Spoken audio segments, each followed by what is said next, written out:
बहुत समय पहले की बात है। सीतापुर नामक गांव में एक गरीब किसान अपनी बूढ़ी अम्मा के साथ रहा करता था।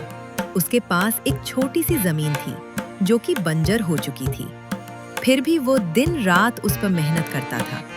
एक दिन उसकी माँ ने उसे कहा, ओ बेटा केशव, तेरे लिए मैंने जमींदार से बात कर ली है।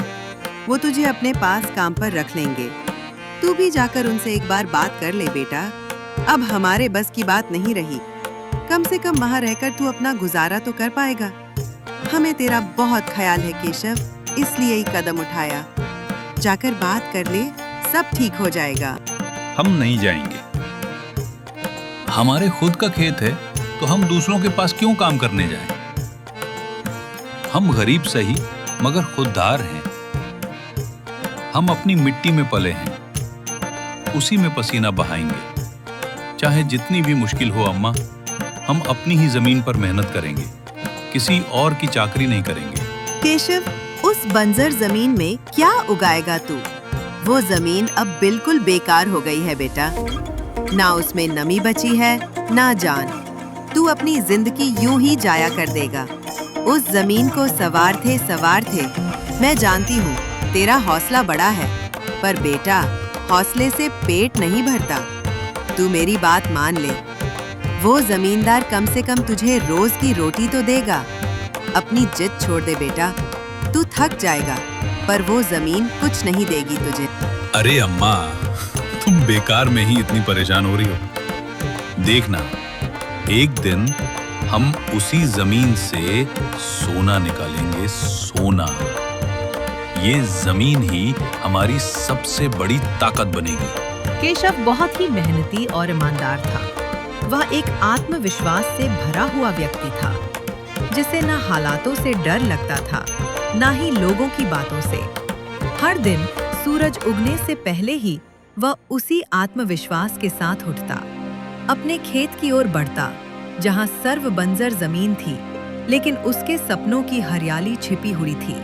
उसे यकीन था कि एक दिन उसकी मिट्टी उसे जरूर जवाब देगी, सोने जैसी फसल बनकर।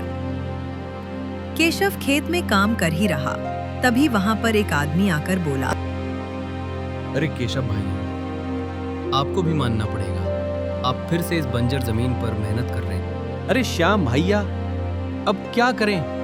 जमीन हमसे ज्यादा मेहनत करवा रही है, पर क्या करें? धरती तो माँ समान होती है, जैसा वो चाहे वैसा ही करना पड़ता है।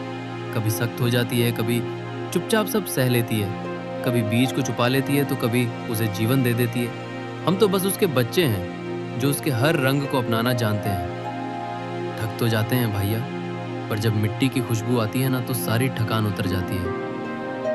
उम्मीद है ये माँ हमें खाली हाथ नहीं लौटाएगी। बस थोड़ा और सब्र, थोड़ा और विश्वास। आप जैसा मूर्ख तो मैंने आज तक नहीं देखा भैया। क्या सोचते हो आप? दुनिया कहां से कहां पहुंच गई और आप अब भी उसी बंजर जमीन से उम्मीद लगाए बैठे हैं। केशव घर जाता है और देखता है कि उसकी माँ बुझुए चूल्हे के पास बैठी थी। अरे माँ, आज खाना नहीं बनाया क्या? अरे बेटा, लकड़ियाँ खत्म हो गई हैं। केशव जंगल की तरफ लकड़ियाँ काटने चला जाता है।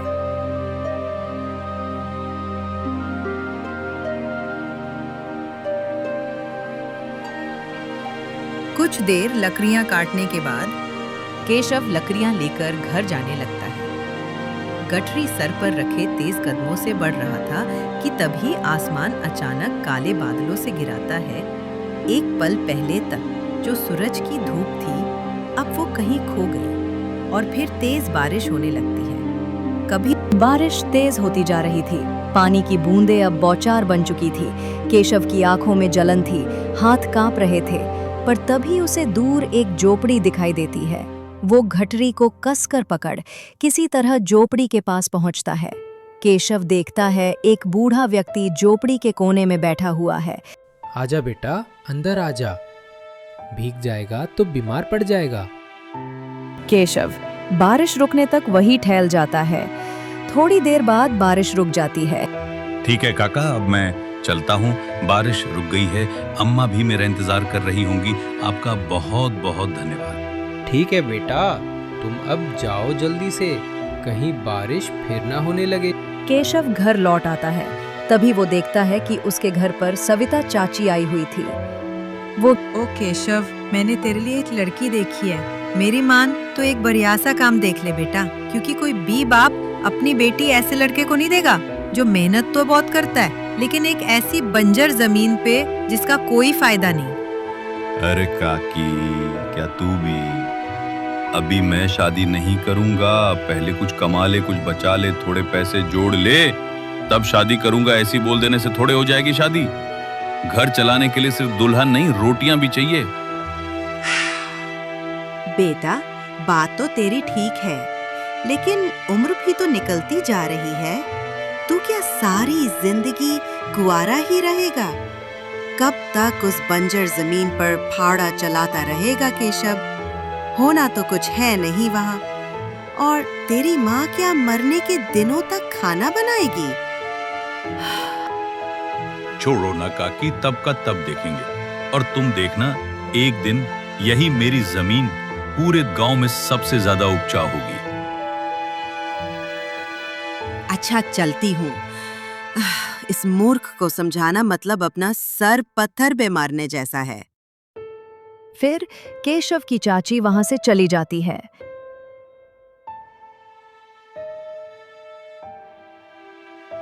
क्यों केशव, तू चुप नहीं रह सकता थोड़ी देर? पता नहीं उस जमीन से तुझे क्या मिलेगा, क्यों उसके पीछे पड़ा है यूं जान देकर? ले, खाना खा ले और थोड़ा आराम कर ले। अम्मा, तुम बस बिना कुछ बोले शांति से खाना खाओ हमारे साथ, और सारी परेशानी को चूल्हे में डाल दो। केशव अपनी अम्मा के साथ बैठकर खाना खाने लगा। उसके चेहरे पर दिन भर की थकान जरूर थी, लेकिन माँ के साथ बैठकर 2 निवाले लेना मानो उसके लिए दिन की सबसे बड़ी राहत थी। इस बार केशव ने अपने खेतों में धान लगाए थे। वो हर दिन अपने खेतों पर जाता। केशव ये सब अपने आप से बड़बड़ा रहा ही था कि तभी श्याम आ जाता है। लगता है इस बार भी आपकी जमीन बंजर ही रहेगी। गुस्से में वो कुल्हाड़ी उठाकर जंगल की ओर निकल पड़ा। चलते चलते वो बहुत अंदर तक जंगल में चला गया तो उससे एहसास हुआ वो रास्ता भूल गया है। चारों ओर एक जैसे पेड़, एक जैसी पगडंडियां दिख रही थीं। उससे समझ नहीं आ रहा था कि किस तरफ जाए। केशव रास्ता ढूंढते हुए आगे बढ़ते जाता है। अरे केशव, लगता है तू गुस्से गुस्से में रास्ता ही भूल गया। अब तू घर कैसे जाएगा? चारों ओर घना जंगल था। पेड़ों की शाखाएं एक दूसरे में उलझी थीं और जमीन पर सूखी पत्तियों की परत बिछी हुई थी। हर मोड़, हर पेड़ उससे एक जैसा लग रहा था। तभी सामने एक हल्की सी धुंध में से वही बूढ़ा व्यक्ति फिर दिखाई दिया। काका, आप यहाँ देखिए ना, हम रास्ता भटक गए हैं। आप हमें रास्ता बता देंगे क्या? बेटा चलो, मैं तुम्हें रास्ता दिखा देता हूँ। काका, आप यहाँ इतने घने जंगल में कैसे? बेटा, मेरा घर यही पास में है। मैं जवानी के दिनों से यहाँ लकड़ियाँ लेने आता रहा हूँ। अब बुढ़ापा आ गया है, शरीर भी साथ नहीं देता। मैंने अकेले अपनी बेटी का पालन पोषण किया। उसकी माँ तो बहुत पहले चली गई थी। मैंने उसे पढ़ाया लिखाया, लेकिन अब जब उसकी शादी की बात आती है तो कोई भी गरीब की बेटी से शादी नहीं करना चाहता। बेटा, थोड़ी दूर चलने के बाद रामलाल काका थक जाते, इसलिए दोनों एक पेड़ के नीचे बैठ जाते हैं। रामलाल पास ही जमीन पर थके हुए अंदाज में बैठा था। दोनों के आंखें किसी दूर के खालीपन में खोई थीं। एक अपने बंजर खेर के दर्द में तो दूसरा अपनी बेटी के भविष्य की चिंता में। तभी रामलाल ने गहरी सांस लेकर तोड़ी और धीमे स्वर में कहा, बेटा, तुमसे मैंने इतने सवाल कर लिए, अपना दर्द भी कह दिया, पर तुम्हारा नाम तो पूछा ही नहीं। तुम करते क्या हो? मेरा नाम केशव है। मैं पास ही के गांव में रहता हूँ और मैं एक किसान हूँ। पर सच कहूँ तो इस बार खेत में धान तो लगाया था, पर कुछ भी नहीं होगा। सबके खेत में फसल लहला रहे हैं, पर हमारी जमीन जैसे हमसे रूठ गई हो। इसलिए हम आज गुस्से में जंगल चले आए थे। सब ठीक हो जाएगा बेटा, तुम परेशान मत हो। बेटा, तुम मुझे बहुत मेहनती मालूम, पढ़ते हो, एक बात कहूँ क्या? हाँ काका बोलिए, क्या बोलना है? क्या तुम मेरी बेटी से शादी करोगे? मैं जानता हूँ मैं बहुत गरीब हूँ, कुछ नहीं दे सकता, पर तुम जैसे भले इंसान को देखकर दिल कहता है शायद मेरी बेटी का जीवन सुधर जाए। मैं तुम्हारा एहसानमंद रहूंगा। पता नहीं कब ये शरीर साथ छोड़ दे बेटा, इसलिए पूछ रहा हूँ। रामलाल की बात सुनकर केशव जैसे एकदम सन्न रह गया। उसके चेहरे पर कई भाव एक साथ दौड़ने लगे, आश्चर्य, संकोच, घबराहट, जिम्मेदारी और आत्ममंथन। उसने अचानक अपने पैर समेटे, गला साफ किया और हड़बड़ाकर कहा, नहीं काका, हमारा मतलब आप ऐसा क्यों कह रहे हैं? हम तो खुद अभी नहीं जानते कि हम अपने लिए भी कुछ कर पाएंगे या नहीं। फसल भी नहीं हुई और कर्ज भी चढ़ा है। हम तो इतना भी नहीं कमाते कि किसी और को खुशी से रख सके। आपकी बेटी की किस्मत हमसे बेहतर लड़के के साथ जोड़नी चाहिए, किसी ऐसे से जो उसे हर खुशी दे सके, ना कि हमारे जैसे जो अभी खुद ही संभलने की कोशिश कर रहा है। आप किसी अच्छे लड़के को देखिए काका, हम सिर्फ एक अच्छे इंसान बनने की कोशिश कर रहे हैं। बेटा, तुमसे अच्छा लड़का मुझे नहीं मिल सकता। तुम मुझे एक नेक दिल और मेहनती इंसान लगते हो। एक बार अपने दिल से बात करो और फिर मुझे अपना फैसला बताना। केशव चुपचाप अपने घर आ जाता है।